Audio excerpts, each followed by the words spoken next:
Antarctica हमारे planet के बिल्कुल निचले हिस्से में शहरों और इंसानी शोर से बहुत दूर एक ऐसी दुनिया मौजूद है जो देखने में बिल्कुल किसी दूसरे प्लेनेट जैसी लगती है। यह है एंटार्क्टिका यानी फ्रोजन कॉन्टिनेंट। यह जगह मुसलसल व्हाइट स्नो में डूबी हुई है, पावरफुल विंड से घिरी है और डीप ब्लू ओशंस इसके इर्द गिर्द बहते हैं। एंटार्क्टिका जमीन की आखिरी अनटच फ्रंटियर्स में से एक है।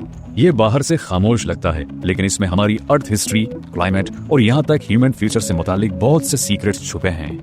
एंटार्क्टिका की सबसे अहम बात यह है कि यह कोई मुल्क नहीं है। पूरा बर्रे आजम एंटार्क्टिक ट्रीटी सिस्टम के तहत सिर्फ पीसफुल साइंटिफिक रिसर्च के लिए इस्तेमाल होता है। ये मुआहदा जो 1959 में साइन हुआ था, ये यकीनी बनाता है कि कोई भी मुल्क एंटार्क्टिका का मालिक नहीं बनेगा और ना यहाँ वॉर, माइनिंग या हार्मफुल एक्टिविटीज हो सकती हैं। दुनिया भर के ममालिक ने इस जगह को पीस जोन के तौर पर कबूल किया हुआ है। जोग्राफियाई लिहाज से एंटार्क्टिका दुनिया का 5th लार्जेस्ट कॉन्टिनेंट है, जिसका रकबा तकरीबन 14 मिलियन स्क्वायर किलोमीटर है। ये जमीन का कोल्डेस्ट, ड्राइएस्ट और विंडिएस्ट प्लेस है। तकरीबन 98% हिस्सा बर्फ से ढका है और बाज़ जगहों पर यह बर्फ 4 किलोमीटर तक मोटी है। बारिश न होने की वजह से इसे दुनिया का सबसे बड़ा कोल्ड डेजर्ट भी कहा जाता है।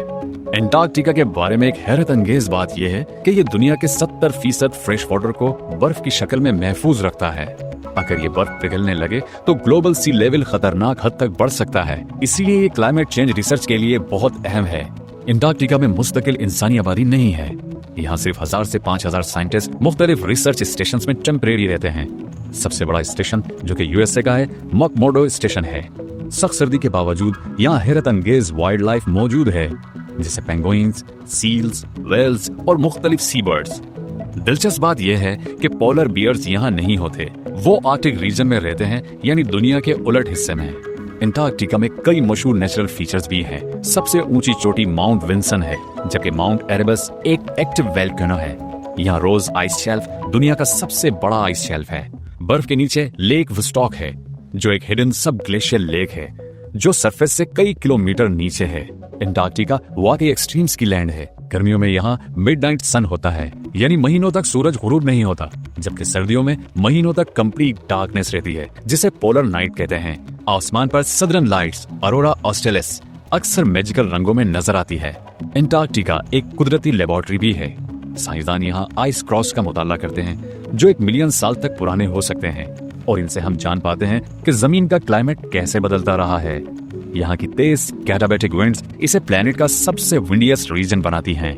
एंटार्क्टिका दुनिया के क्लाइमेट सिस्टम को बैलेंस रखने में बहुत अहम है। यहाँ की आइसी सरफेस ओशन करंट्स और ग्लोबल वेदर पैटर्न्स को कंट्रोल करने में मदद करती है। इसी वजह से यहाँ माइनिंग और मिलिट्री एक्टिविटीज पर मुकम्मल पाबंदी है। आखिर में एंटार्क्टिका सिर्फ एक बर्फानी डेजर्ट नहीं, ये एक हैरत अंगेज, मिस्टीरियस और साइंटिफिकली प्राइसलेस बर्रे-आज़म है। इसकी ice sheets, wild life, extreme conditions और ग्लोबल इंपॉर्टेंस हमें याद दिलाती है कि नेचर कितनी डेलिकेट है। एंटार्क्टिका की हिफाजत हमारे प्लेनेट के फ्यूचर के लिए जरूरी है।